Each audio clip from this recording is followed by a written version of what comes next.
हम रहें या ना रहें, भारत ये रहना चाहिए, ये देश रहना चाहिए, ये राष्ट्र रहना चाहिए। यहाँ की संस्कृति, सद्विचार, संस्कार से समन्वित यह भूमि रहनी चाहिए।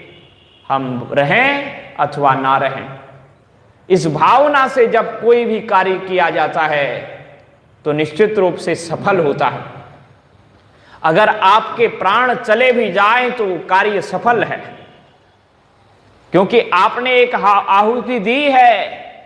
आपकी इस आहुति देने के बाद लोगों में प्रेरणा जगेगी, राष्ट्र प्रेम जगेगा।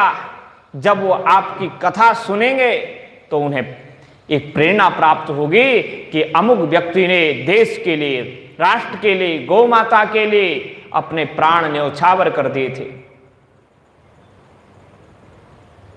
श्री शिवाजी महाराज ने जो कार्य किया वह उनके पिताजी की भी बहुत इच्छा थी कि मैं मुगलों की गुलामी ना करूं, मैं इस राष्ट्र को स्वतंत्र करूं और मैं हिंदुओं का रक्षण करूं, गौ मां का रक्षण करूं। ये शिवाजी के पिता शाहजी का भी दृढ़ संकल्प था, लेकिन वो कई बार विजय होने के पश्चात भी उन म्लेच्छों के द्वारा पराजित हो गए, फिर उनकी ही नौकरी करते रहे।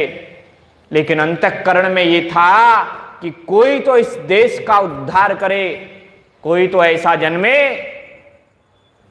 जो इस देश को पुनः खिलखिलाता हुआ, गौ माता को निर्भय विचरण करता हुआ देखे। और एक बार जब वह शिवाजी को अपने साथ ले गए, वहां के जो मुस्लिम राजा था अधीन शाह, तो उसके पास जब ले गए तो उन्होंने वहां प्रणाम नहीं किया, जबकि शाहजी ने समझाया था शिवाजी को वहां जाना तो जैसे वहां प्रणाम करने की मुद्रा है, सलाम करने की, उसको करना बादशाह को। लेकिन उस राजा को प्रणाम नहीं किया।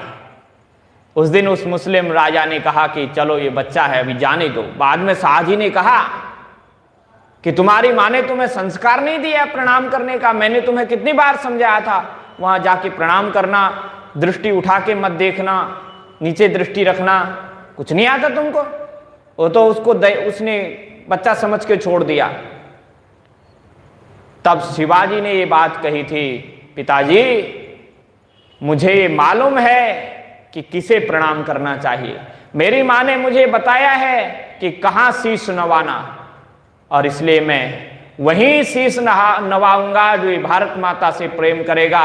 मेरा शीश वहीं नवेगा जो गौ माता से प्रेम करेगा। मेरा शीश वहीं नवेगा जो राष्ट्र धर्म के प्रति समर्पित होगा।